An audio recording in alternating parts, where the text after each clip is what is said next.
شفيعنا محمد আলহামদুলিল্লাহ আল্লাহ তাআলার দরবারে লাখো কোটি শুকরিয়া আদায় করছি যে রব্বুল আলামিন আমাদেরকে একটা দ্বীনি মাজমায় দ্বীনি মাহফিলে আসবার এবং বসবার তৌফিক দান করেছেন।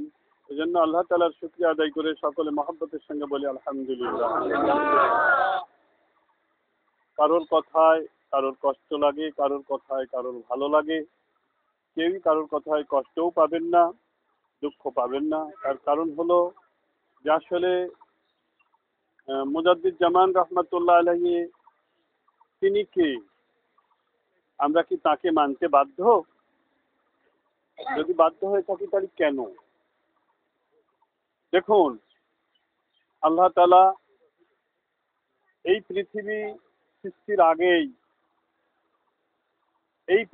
সৃষ্টির আগেই সব কিছু সৃষ্টির আগেই আল্লাহ তাআলা নূরে মুহাম্মাদীকে সৃষ্টি করেছিলেন। সেই নূরে মুহাম্মাদী থেকে বিভিন্ন জিনিস বা বিভিন্ন রূহগুলি আল্লাহ তাআলা সৃষ্টি করেছিলেন। আমি এক কথাই যেটা আপনাদেরকে বোঝাতে চাচ্ছিলাম যে হযরত আদম আলাইহিস সালাম সর্বপ্রথম নবী, আর সর্বশেষ নবী মুহাম্মদুর রাসূলুল্লাহ সাল্লাল্লাহু আলাইহি সাল্লাম পর্যন্ত যত নবী রাসূল এই পৃথিবীতে আসবেন আল্লাহ কিন্তু ওই সময়ই সেটা মনোনীত করে রেখে দিয়েছিলেন। কি বলেন, ঠিক না বেঠিক? অনুরূপ নবীজি সাল্লাল্লাহু আলাইহি সাল্লাম তিনি ওফাতের পূর্বে সাহাবা আজমাইন তাকে জিজ্ঞাসা করেছিলেন, ইয়া রাসূলুল্লাহ, আপনি তো শেষ নবী, আপনার পরে তো আর কোনো নবী আসবে না, কিন্তু আপনার পূর্বে নবী এসেছে। এক নবী তার শরীয়ত বাস্তবায়ন করে রেখে যখন ওফাত গ্রহণ করেছেন, মানুষ যখন দিন ধর্ম থেকে দূরে চলে গেছে, তখন আল্লাহ তাআলা আর একজনকে নবী পাঠিয়ে এই মানুষকে সৎ পথের দিক নির্দেশনা দিয়েছেন। তো আপনি চলে যাওয়ার পরে যে পৃথিবী চলবে তখন তো কোনো নবী আসবে না। এই মানুষগুলি যখন দিন ধর্ম থেকে দূরে চলে যাবে তাদের কি উপায় হবে? তখন রাসূল সাল্লাল্লাহু আলাইহি ওয়াসাল্লাম বলেছিলেন, وعن أبي هريرة رضي الله تعالى عنه قال قال رسول الله صلى الله عليه وسلم إن الله يبعث لهذه الأمة على رأس كل 100 سنة من يجدد لها دينها রাওয়াহু আবু দাউদ।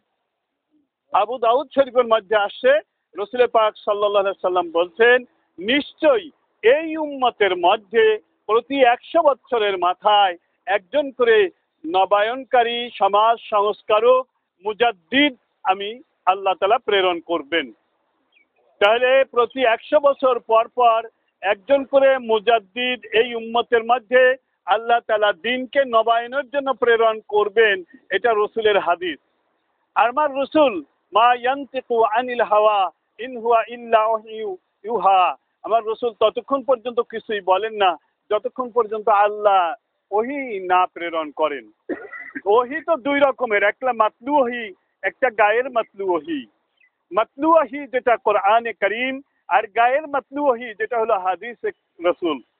এই হাদিসে রাসূল যেটা, এটাও জিবরাইল আলাইহিস সালাম এসে রাসূলকে জানায়ে দিয়ে যেতেন এবং রাসূল সাল্লাল্লাহু আলাইহি সাল্লাম সেইটা মানুষের কাছে বলতেন, এইটা হলো গায়ের মাতলু ওহী, এটা হলো হাদিস। তো সুতরাং আমার রাসূল যেটা বলেছেন এটাই আমার আল্লাহ তাআলার কথা, এটাই আমার আল্লাহ তাআলার বাণী। কিন্তু যেটা সরাসরি মাতলু ওহী হিসাবে আল্লাহ তাআলা দিয়েছেন সেটা কোরআন, যেটা গায়ের মাতলু ওহী হিসাবে দিয়েছেন সেটা হলো হাদিস। তো যাই হোক, এই আল্লাহ তাআলা রাসূলকে জানিয়ে দিয়েছেন যে প্রতি 100 বছর পর পর একজন করে মুজাদ্দিদ যাবে, তাহলে সেই মুজাদ্দিদকেও আল্লাহ তাআলা মনোনয়ন করে রেখে দিয়েছিলেন। মুজাদ্দিদ কিন্তু ইলম শিক্ষা করে মুজাদ্দিদ হওয়া যায় না, পীরের বায়াত হয়ে মুজাদ্দিদ হওয়া যায় না, মুরাকাবা মুশাহাদা করে মুজাদ্দিদ হওয়া যায় না। মুজাদ্দিদ যিনি হবেন তিনি আল্লাহর মনোনীত। রাসূল যেমন আল্লাহর মনোনীত, মুজাদ্দিদও তেমন আল্লাহর মনোনীত। এখন মুজাদ্দিদ মানে কি? মুজাদ্দিদ শব্দের অর্থ হলো সমাজ সংস্কারক, সমাজকে নবায়ন করা। অর্থাৎ এক মুজাদ্দিদ রাসূল পাক সাল্লাল্লাহু আলাইহি সাল্লামের ওফাতের পরে যখন এই ধর্মের ভিতরে বেদাত প্রবেশ করবে এবং সুন্নাহ বাদ পড়ে যাবে, রহিত হয়ে যাবে, তখন পরবর্তী মুজাদ্দিদ এসে ওই বেদাতগুলি আবার সমাজ থেকে উৎখাত করবেন এবং সুন্নাহগুলি আবার প্রতিষ্ঠিত করবেন। এই যে বেদাত উৎখাত করা, এবং সুন্নাহ প্রতিষ্ঠিত করা, এইটার নামই হলো সমাজ সংস্কার। এইটার নামই হলো সমাজ সংস্কার করা। আর এই দায়িত্ব যিনি করবেন তিনিই হবেন একমাত্র মুজাদ্দিদ। তো ফুরফুরা আবু বকর সিদ্দিকী রহমাতুল্লাহ আলাইহি মুজাদ্দিদ জামান যিনি, তিনি কিন্তু সেরকম কাজই করেছিলেন। ওই সময় যত শিরিক বেদাত ছিল সেগুলি সমাজ থেকে বিলুপ্ত করেছিলেন। সাইকুলার রাত্রির পূজা বিলুপ্ত করেছিলেন, লক্ষ্মী পূজা বিলুপ্ত করেছিলেন, ধুতি পরা বিলুপ্ত করেছিলেন, মুসলমানের নামের আগে সিরি লেখা বিলুপ্ত করেছিলেন, এবং এরকম অনেক কিছু বেদাত কুসংস্কার এই সমাজে প্রবেশ করেছিল যেগুলি মুজাদ্দিদ জামান বিলুপ্ত করেছিলেন। এবং অনেক কিছু নতুন তিনি এই সমাজে চালু করেছিলেন যেগুলি সুন্নাহ, যেগুলি সুন্নাহ, সুন্নাহর সহায়ক, সুন্নাহ এবং সুন্নাহর সহায়ক মুজাদ্দিদ জামান রহমাতুল্লাহ আলাইহি যতগুলি আমল এ সমাজে প্রতিষ্ঠিত করেছিলেন, প্রত্যেকটা আমলের সপক্ষে কোরআন, হাদিস, ইজমা, কিয়াস, দলিল আছে। দেখুন, বড় দুঃখজনক কথা যেটা ভাই নুর ইসলাম বললেন আর কি, আমরা যাকে নুরু মুসল্লি বলি আর কি, হ্যাঁ, কেন বললেন এই কথাটা এবং মুজাদ্দিদ জামান রহমতুল্লাহ আলাইহি কেন এরকম কাজ করতেন, এর কারণটা কি, এর কারণটা আমাদের জানতে হবে। সেটা হলো, একজন 5 বছর মেডিকেল কলেজে ডাক্তারি পড়ছে, 5 বছর পড়ার পরে সরকার কিন্তু তার ডাক্তারি করার অনুমতি দেয় না। কি বলেন, দেয় নাকি? দেয় না। কি করতে হয়? ইন্টার্নি করতে হয় 1 বছর। আবার একজন অভিজ্ঞ ডাক্তারের কাছে কি করতে হয়? 1 বছর ইন্টার্নি করতে হয়। ওই ইন্টার্নি করা ডাক্তার যখন তাকে ডাক্তারি করবার পারমিশন দেয় তখন সে ডাক্তারি করতে পারে। এরকম যেমন ধরেন টেলিভিশনে আজকাল হার্ট অপারেশন দেখায় না, দেখায় না, চোখ অপারেশন, হার্ট অপারেশন এগুলি দেখায়। তো এখন একজন গ্রাম্য ডাক্তার টেলিভিশনে এই চোখ অপারেশন, হার্ট অপারেশন এইটা দেখে সে যদি চোখ আর হার্ট অপারেশন করতে চায়, আপনারা কি তার যে করাবেন? কি বলেন, করাবেন? কেন করাবেন না? ইন্টার্নি করা নাই। কেন করাবেন না? ইন্টার্নি করা নাই। অভিজ্ঞ ডাক্তারের পাশে থেকে তার কাছে প্রকৃত জ্ঞান অর্জন না করে এই কাজ করতে পারবে না। আজকে দেখেন, একজন ডাক্তার ডাক্তারি পড়ার পরে ইন্টার্নি না করা পর্যন্ত ডাক্তারি করার অনুমতি পায় না। একজন ইঞ্জিনিয়ার ইঞ্জিনিয়ারিং পড়ার পরে ইন্টার্নি না করা পর্যন্ত আপনার ইঞ্জিনিয়ারিং করার মানে অনুমতি পায় না। এরকম একজন মোটরসাইকেল গ্যারেজের হেল্পার যতদিন ওই ইঞ্জিনিয়ার বা ওই মেকারের কাছে কাছে থেকে যতদিন ওই অনুমতি না পায় ততদিন কিন্তু সেও ওই মোটরসাইকেল ছাড়া আর মেকার হতে পারে না। একজন ময়রার কাছে একজন সাধারণ লোক দীর্ঘদিন খাটিয়ে খাটিয়ে খাটিয়ে খাটিয়ে থাকে, তারপরে সে ময়রা হওয়ার অনুমতি পায়, মিষ্টি তৈরি করার অনুমতি পায়, সুযোগ পায়। কি বলেন, ঠিক না বেঠিক? কেবল ওয়াজ করতে হলে বাংলাদেশে ইন্টার্নি লাগে না, 2-4 খান কিতাব পড়লেই ওয়াজ করা যায়। কি বলেন? তো মুজাদ্দিদ জামান রহমতুল্লাহ আলাইহি এই কথাটাই বলছেন যে ইন্টার্নি করতে হবে বাবা। কোরআন হাদিস তুমি যতই পড়ো তোমাকে ইন্টার্নি করতে হবে। কেন করতে হবে? এই জন্যই করতে হবে, আল্লাহ তাআলা কোরআনে বলেছেন, বিসমিল্লাহির রহমানির রহিম, যালিকাল কিতাবু লা রাইবা ফীহি হুদাল লিল মুত্তাকিন। এইটা সেই কিতাব যে কিতাবের ভিতরে হেদায়েত আছে, দিক নির্দেশনা আছে, পথ নির্দেশনা আছে মুত্তাকিনদের জন্য। তাহলে কোরআনের ভিতরে দিক নির্দেশনা কি ইমানদারের জন্য, মুসলমানের জন্য? কার জন্য? মুত্তাকির জন্য। কোরআন দিক নির্দেশনা দেবে কাকে? মুত্তাকির জন্য। কেন? আল্লাহ তাআলা কোরআনে আবারও বলছেন সূরা ইসরাঈলে, বানি ইসরাঈলে, অনুনাজ্জিলু মিনাল কুরআনি মা হুয়া শিফাউন ওয়া রাহমাতুল লিল মুমিনিন ওয়া লা ইয়াজিদুয যালিমিনা ইল্লা খাসারা। আমি কোরআন নাজিল করেছি মানুষের আরোগ্য লাভের জন্য। এই আরোগ্য বলতে কিন্তু শেফা, শেফা বলতে কিন্তু রোগ মুক্তি। তো মানুষের রোগ হয় 2 রকমের, জিসমানি, রুহানি। কয় রকমের রোগ হয়? 2 ধরনের রোগ হয়, জিসমানি, রুহানি। তো এখানে আল্লাহ তাআলা কোনটাকে লক্ষ্য করেছেন? আমরা মনে করব যে আল্লাহ তাআলা 2টাকেই লক্ষ্য করেছেন, জিসমানি রোগের শেফা এবং রুহানি রোগের শেফা। জিসমানি রোগের শেফা এবং রুহানি রোগের শেফা। আল্লাহ নিজেই বলছেন যে আমি কোরআন নাজিল করেছি, ওয়ানুনাজ্জিলু মিনাল কোরআনি, আমি কোরআন নাজিল করেছি কি জন্য? মা হুয়া শিফা ওয়া রাহমাতুল লিল মুমিনিন, মুমিনদের কলবের রোগ সারাবে এবং দেহের রোগও সারাবে।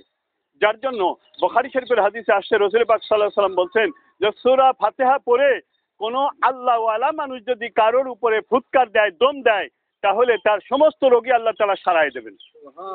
তবে শর্ত হলো যিনি দম দেবেন তিনি হবেন আল্লাহর মনোনীত বান্দা, আর যার উপরে দম দেবেন তিনি হবেন আল্লাহর আইন কানুনের উপরে অগাধ বিশ্বাসী।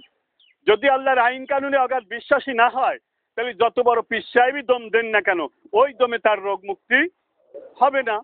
আবার যদি আপনি রুহের রোগ বলেন, এই রুহের রোগ সারানোর জন্য একজন রুহের ডাক্তার ছাড়া আপনার কিন্তু এই রুহের রোগ সারানো হবে না।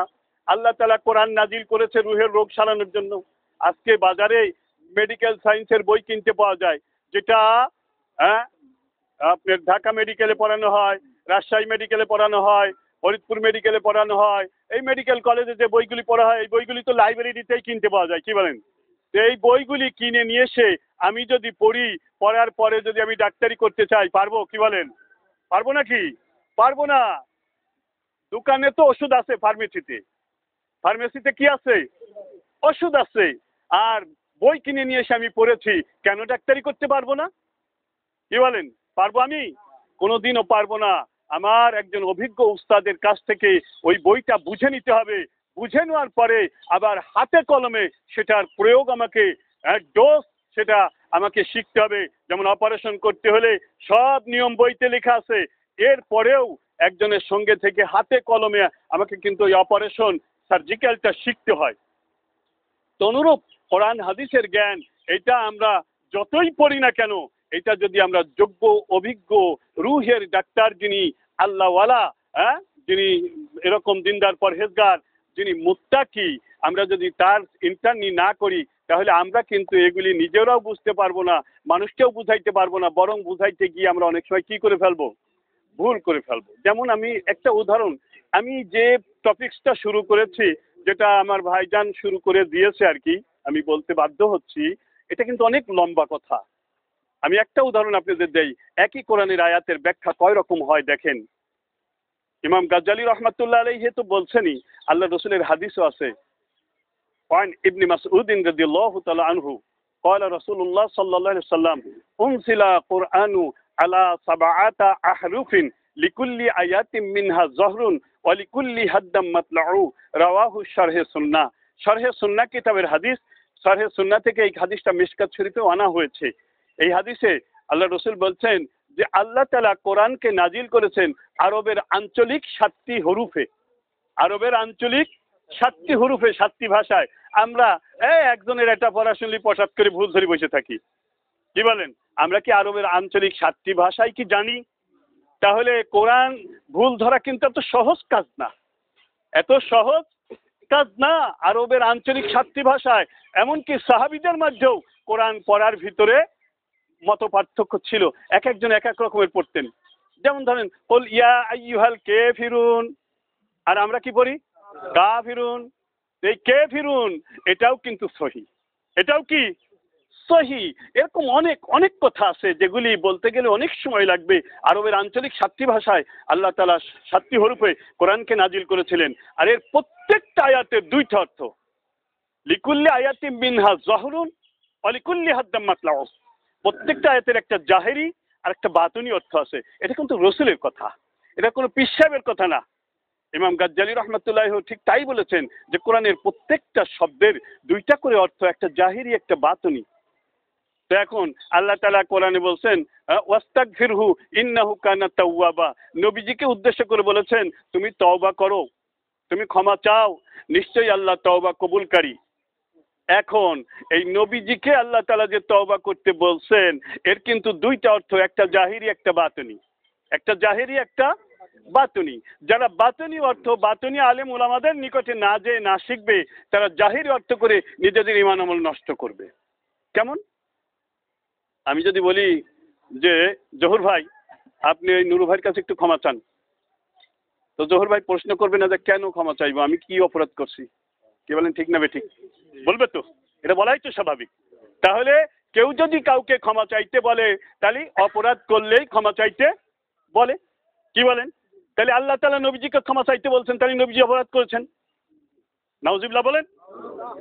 এটা কিন্তু জাহিরি অর্থ। জাহিরি অর্থ তাই আসে। জাহির অর্থ কি আসে? তাই আসে। অপরাধ না করলে ক্ষমা চাইতে বলার কথা না। নবীজিও অপরাধ করেছিলেন বিধায়ী আল্লাহ তাআলা নবীজিকে ক্ষমা চাইতে বলেছিলেন। এটা হলো জাহিরি অর্থ। আর বাতিনি অর্থ কি জানেন? যে আল্লাহ তাআলা নিজে বলছেন যে আমার নবী যেটা দেয় ওইটাই আঁকড়ে ধরো, আর যেটা নিষেধ করো এটা ছেড়ে দাও। তাহলে নবী যেটা করেছেন আল্লাহ তো সেইটাই আঁকড়ে ধরতে বলেছেন, তাহলে নবী কোনোদিন ভুল করতে পারে? কি বলেন? আমার আল্লাহ তাআলা কি বলছেন? মা আতাকুমুর রাসূলু ফাখুযুহু ওয়া মা নাহাকুম আনহু ফান্তাহু। আমার রাসূল যেটা তোমাদেরকে দেয় ওইটা কি করো? আঁকড়ে ধরো, আর যেটা নিষেধ করে ওটা ছেড়ে দাও।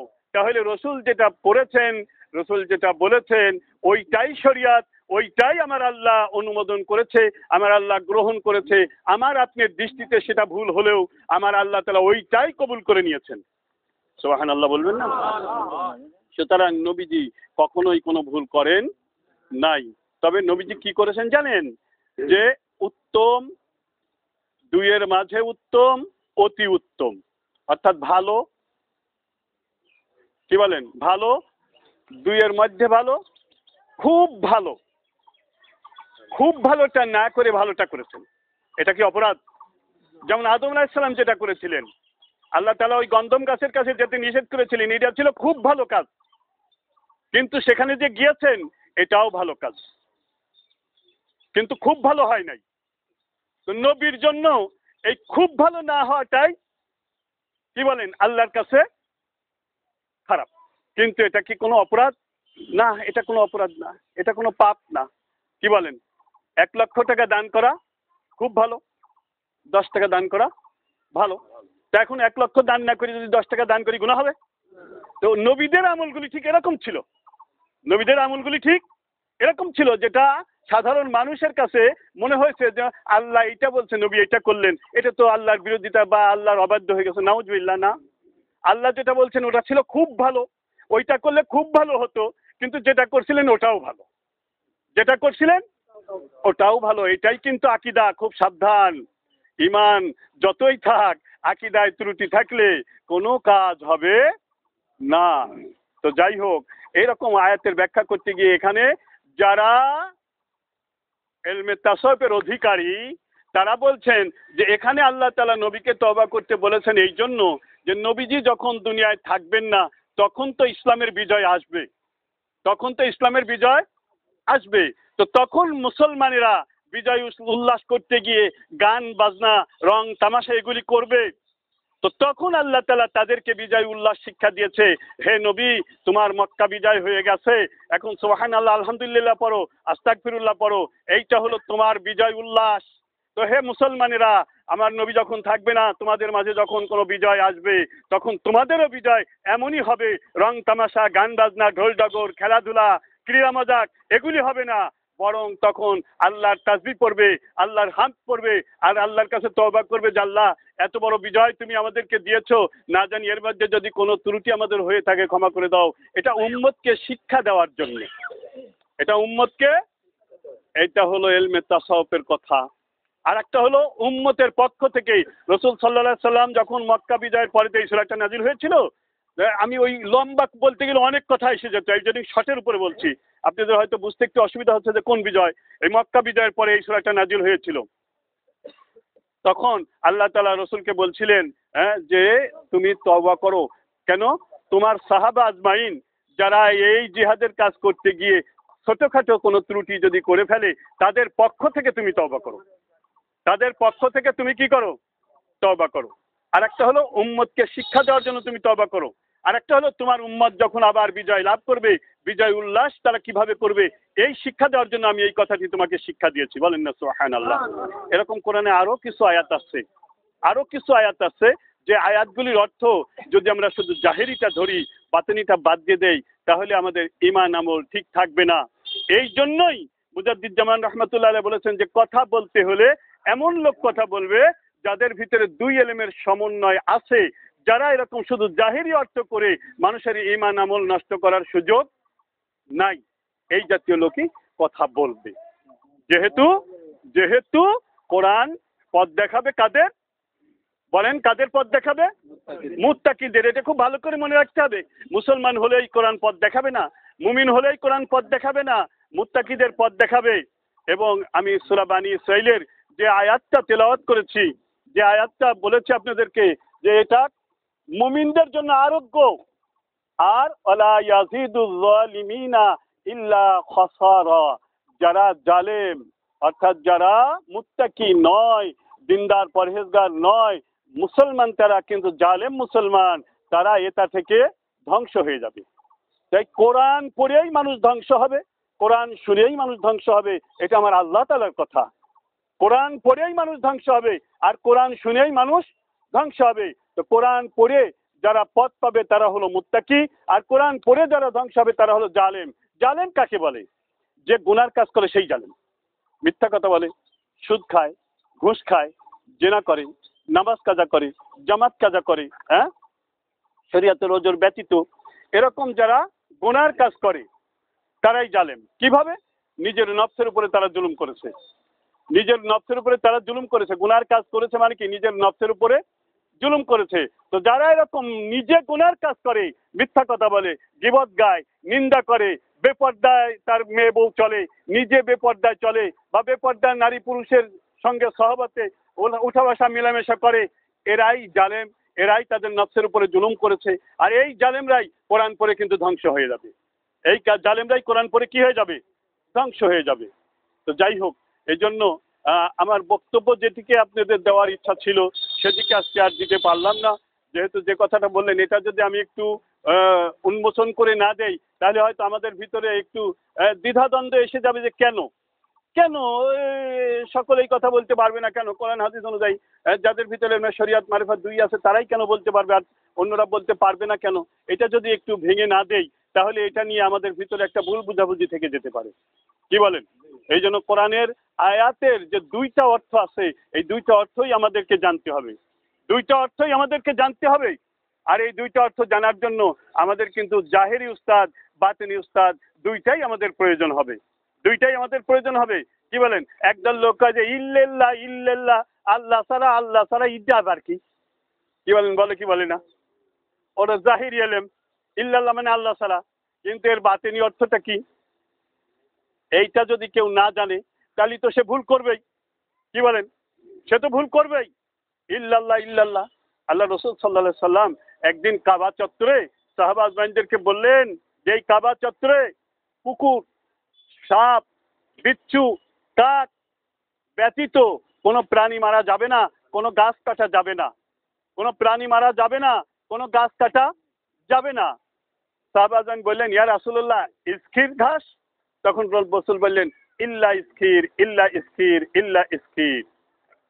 ইল্লাল্লাহ মানে আল্লাহ ব্যতীত, আর ইল্লা ইসখির মানে ইসখির ব্যতীত, ইসখির ব্যতীত, ইসখির ব্যতীত। ইসখির ব্যতীত, ইসখির ব্যতীত রাসূল যে তিনবার বললেন এর কি কোনো মানে ছিল?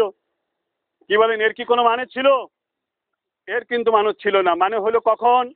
যখন পূর্বের কথার সঙ্গে এইটার নিসবত হলো, পূর্বের কথার সঙ্গে যখন এইটার কি হলো?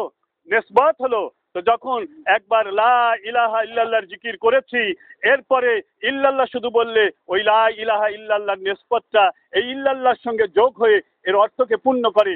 তদুপরি অন্তরের খেয়াল এবং জবানের আওয়াজ এই দুইটা মিলে এইটার অর্থকে পূর্ণ করে। এটা হলো আসলে তাসাউফের কথা। এটা কিসের কথা? তাসাউফের কথা, এটা মারেফাতের কথা, এটা শরীয়তের দৃষ্টিতে এটার অর্থ করলে এটার অর্থ পূর্ণাঙ্গ আসবে না। যেমন ওই সূরা নাসরের ওই আয়াতের ওয়াস্তাগফিরহু, এটা শুধু শরীয়তের অর্থ দ্বারা ব্যাখ্যা বিশ্লেষণ করলে এর ব্যাখ্যা বিশ্লেষণ পূর্ণাঙ্গ হবে না যতক্ষণ পর্যন্ত তাসাউফের দিক দিয়ে এর ব্যাখ্যা বিশ্লেষণ না করা হবে। এরকম আরেক জায়গায় আছে রাসূল সাল্লাল্লাহু আলাইহি ওয়াসাল্লামকে আল্লাহ বলছেন যে তুমি তোমার গুনার জন্য তওবা করো। একবারে সরাসরি এরকমই বলেছেন। তাহলে কি রাসূল গুনাহ করেছিলেন? না, কোনো গুনাহ করেন নাই, গুনাহ করেন নাই। দেখেন খুব দুঃখজনক কথা, আজকে একদল মানুষ এমন এমন কথা বলতেছে যে কথাগুলির মূল অর্থ যে কোথায় যে দাঁড়াচ্ছে মানুষ বুঝতেছে না। যেমন মতিউর রহমান মাদানী নামে একজন বক্তা, মতিউর রহমান মাদানী, যতই চাপুক থামেন, কথাটা শেষ করতে হবে, যেটা শুরু হয়েছে এটা বলতেই হবে। গরুর পিসাব মানে হালাল পশুর পিসাব পাক বলেছে মতিউর রহমান মাদানী। হ্যাঁ, আমি সেই কথাই বলতেছি আর কি, যে সবচেয়ে মারাত্মক যে কথাটা সেটা হলো যে কিয়ামতের দিন রসুলকে আল্লাহ তাআলা যখন হিসাব নেবেন, রসুল সাল্লাল্লাহু আলাইহি ওয়াসাল্লাম আল্লাহ তাআলার দিকে ফ্যাল ফ্যাল করে তাকায় থাকবেন। এই কথাটার মানে কি জানেন? এই কথাটার মানে হলো খ্রিস্টান ধর্ম সঠিক। এই কথাটার মানে কি? খ্রিস্টান ধর্ম সঠিক। আমি পরে একটু বোঝাচ্ছি আপনাদেরকে, যেহেতু আসলে আমার ইচ্ছাও এত সময় কথা বলার ছিল না, আমি 12:30টার সর্বোচ্চ মনে করেছিলাম, তাও পারবো কিনা জানি না। তো যাই হোক, এর অর্থ ব্যাখ্যা করতে গেলে আমি সংক্ষেপে আপনাদের বুঝাই দেবো। আর একটা হলো যে আব্দুর রাজ্জাক বিন ইউসুফ, হ্যাঁ, যেটাকে এনায়েতুল্লাহ আব্বাসী বলছেন যে কাজ্জাব বিন ইবলিস। কাজ্জাব বিন ইবলিস অর্থাৎ ইবলিসের সন্তান, মিথ্যাবাদী। তো যাই হোক, সে বলছে কি যে রসুলের পিতামাতাও জাহান্নামী, রসুলের পিতামাতাও জাহান্নামী। একটা হাদিসও বলেছে, একটা হাদিসও বলেছে। কিন্তু এই কথাগুলি মূলত খ্রিস্টান ধর্ম প্রচার হচ্ছে। এই কথাগুলি দ্বারা কি প্রচার হচ্ছে? খ্রিস্টান ধর্ম প্রচার হচ্ছে। কিভাবে হচ্ছে একটু দেখেন। সেটা হলো ঈসা আলাইহিস সালাম হলো ঈসা, ওরা বলে ঈসা মাসিহ, ওরা কি বলে? ঈসা মসিহ। মসিহ মানে কি? ত্রাণকর্তা। মসিহ মানে কি? ত্রাণকর্তা। তার মানে ঈসা আমাদেরকে জাহান্নাম থেকে ত্রাণ দেবে। ঈসা আমাদেরকে জাহান্নাম থেকে কি করবে? ত্রাণ দেবে, মুক্তি দেবে ঈসা মসিহ। এখন তোমরা যে আমাদের ইসলাম গ্রহণ করতে বলো, তোমাদের নবী তো কিয়ামতের দিন হিসাবের কাঠগড়ায় দাঁড়ায় আল্লাহর দিক ফেল ফেল করে তাকায় থাকবি, তো তার গ্রহণ করে আমাদের লাভ কি আছে? ঈসা যখন ত্রাণ করতে, আমরা ঈসার ধর্ম গ্রহণ করব। কি আমার কথা বুঝতে পারছেন? আবার ওইটাই যে তোমাদের নবী তার বাপ মা দোজখে চলে যাবি, ঠেকাতে পারবি নিয়ে, তোমারই ঠেকাবি, তো ও নবীর কাছে আমরা যা লাভ কি আছে? ঈসা আমাদের ঠেকাবি, আমরা ঈসার কাছে যাব। এইভাবে মূলত এরা ঈসার ধর্ম, খ্রিস্টান ধর্ম প্রচারের কাজ এরকম সুকৌশলে করছে। কি বলেন? সব সমস্যার সমাধান আল কোরআন। সব সমস্যার সমাধান কি? আল কোরআন। এরাও কিন্তু ইহুদিদের ধর্ম প্রচার করতেছে। এরাও কি করতেছে দেখেন, একটু খেয়াল করে দেখেন কিভাবে। আপনি যখন বলবেন যে সব সমস্যার সমাধান আল কোরআন, তখন কোরআনের পরে হাদিস বা ইজমা কিয়াস এগুলির কি আর কোনো দরকার আছে? কোরআনেই যখন সব সমস্যার সমাধানই পেয়ে যাব। কি বলেন? জহুর ভাইয়ের কাছে গেলেই যদি আমার সব সমস্যার সমাধান হয়ে যায়, আমি নুরু ভাইয়ের কাছে যাবো কেন? যাওয়ার দরকার আছে? কি বলেন, দরকার আছে? হ্যাঁ, যেটা প্রফেসর মির্জা হুজুর পীর সাহেব কেবলা বলতেন যে বাবা, আমার দোকানে তুমি যা চাবা তাই আছে, অন্য দোকানে কেন যাবা বাবা? বলো আমার দোকানে কি নাই, বলো কি নাই? হ্যাঁ, এলমে শরিয়াত, মারিফত, জাহিরি এলেম, বাতুনি এলেম, মুরাকাবা, মুশাহাদা, জিহাদ, তাবলিগ, কি নাই বলো, যে এইগুলির জন্য তোমরা আবার আরেক জায়গায় যাবে? তো অনুরূপ কোরআনে যদি সব থাকে, তাহলে আমি অন্য জায়গায় কেন যাব? কি বলেন? অন্য জায়গায় যাওয়ার দরকার আছে আর আমার নাই। এখন যখন এই কথা আমরা মেনে নিলাম, মেনে নেওয়ার পরে একজন এসে আমাকে বলল যে আচ্ছা তুমি তো বললে কোরআন সব সমস্যার সমাধান, তো কোরআন থেকে ফজরের নামাজ কয় রাকাত বলো, জোহর কয় রাকাত বলো, আসর কয় রাকাত বলো, মাগরিব কয় রাকাত বলো, আছে কোরআনে? নাই। বলবে যে আত্তাহিয়াতু যে পড়ো 2 রাকাত পরে, 4 রাকাত পরে তাশাহুদ, এটা কোরআনে কোন জায়গায় আছে বলো? নাই। তুমি যে কলমা পড়ো লা ইলাহা ইল্লাল্লাহু মুহাম্মাদুর রাসূলুল্লাহ, এটা কোরআনে কোন জায়গায় আছে? তাহলে কোরআন সব সমস্যার সমাধান তুমিই বলতেছো, আবার এগুলি কোরআনের বাইরের কথা মানতেছো, এগুলি কোরআনের বাইরের কথা মানতেছো না, তোমার এগুলি মানা যাবে না। কয় কেন? কয় এই জন্য মানা যাবে না যে রাসূল সাল্লাল্লাহু আলাইহি সাল্লামের ওফাতের 200 বছর পরে হাদিস লেখা হয়েছে। কত বছর পরে? 200 বছর পরে। তারপরেও এক সাহাবীর কাছ থেকে এক তাবির কাছ থেকে আর একজন তাবি, এইভাবে শুনে শুনে লেখা হয়েছে। তো তোমরাই তো বলতেছো যে সাহাবীরা সত্যের মাপকাঠি নয়, সাহাবীদেরকে মানা যায় না, সাহাবীদের মধ্যে ভুল ত্রুটি ছিল। তো যে সাহাবীরা সত্যের মাপকাঠি নয়, যাদের মানা যায় না, যাদের ভুল ত্রুটি আছে, তাদের দেওয়া হাদিস আমরা কি করে মানবো? তাদের বর্ণিত হাদিস আমরা বিশ্বাস করবো কি করে? কি বলেন? কত সুকৌশলী কথাগুলি। এর দ্বারা ঈমান, আমল বা ইসলামের যে কি ক্ষতি হচ্ছে, এটা কিন্তু আমরা বুঝতেছি না। না বুঝে আমরাও কিন্তু পাগলের মতো এই কথাবার্তাগুলি আমরাও বলে যাচ্ছি, কিন্তু এর পরিণতি কয়দিন পরে, যেমন ধরেন একদল এখন আসছে যারা বলে সব সমস্যার সমাধান আল কোরআন, এরা হলো আহলে কোরআন। এরা বলতেছে যে তোমরা যে নামাজ পড়ো এইটা যে এরকম মাজা ব্যাখ্যা করে রুকু করতে হবে, 2টা সেজদা দিতে হবে, হ্যাঁ, বা সূরা কেরাত এভাবে পড়তে হবে, কোরআনে কোনো জায়গায় আছে? নাই। এটা আছে কোথায়? হাদিসে। তো হাদিস 200 বছর পরে লেখা হয়েছে। ওইটা যারা বলছে তারাও সত্যের মাপকাঠি ছিল না, তারাও পুরোপুরি বিশ্বস্ত ছিল না, সুতরাং ওইটা তো মানা যাবে না, ওইটা তো বিশ্বাস করা যাবে না। সুতরাং কোরআনে সালাত মানে তোমরা যেটা পড়তেছো ওইটা না, সালাত মানে হলো হালাল উপার্জন। এই আহলে কোরআন আলারা ব্যাখ্যা করতেছে হালাল উপার্জন করে যাকাত দাও। তাই আল্লাহ তাআলা বলতেছেন আকিমুস সালাত ওয়া আতাইজ যাকাত, যেখানেই যাকাতের কথা সেখানেই সালাতের কথা। তার মানে কি? হালাল উপার্জন করে যাকাত দাও। যাকাত দাও মানে দান করো। তাহলে তোমরা যে মাজা ব্যাখ্যা করো আর সেজদা দাও, কোরআনে এইটার নাম নামাজ না, নামাজ হলো হালাল উপার্জনের নাম। এটা আহলে কোরআন আলারা ব্যাখ্যা করতেছে। আমরা যারা এতদিন বলেছি সব সমস্যার সমাধান আল কোরআন, এবার আমাদের চোখ মাথায় উঠে গেছে, সর্বনাশ। তাই তো কোরআন তো সব সমস্যার সমাধান যদি আমরা বলি, তাহলে তো এই বিপদ আমাদের কাঁধে এসে যাচ্ছে, কিছুদিনের ভিতরেই এসে যাচ্ছে। এবং সাহাবীরা সত্যের মাপকাঠি নয় এ কথা বললে কোরআনও ভুল। তার কারণ কোরআন আমরা কার কাছ থেকে পেয়েছি? সাহাবীর কাছ থেকে পাইনি? সাহাবীর কাছ থেকে পাইনি? কি বলেন? তো যে সাহাবীদের বিশ্বাস করা যায় না, যাদের সত্যের মাপকাঠি মানা যায় না, তাদের কোরআন বিশ্বাস করা যায় কি করে? তাদের দেওয়া হাদিস বিশ্বাস করা যায় কি করে?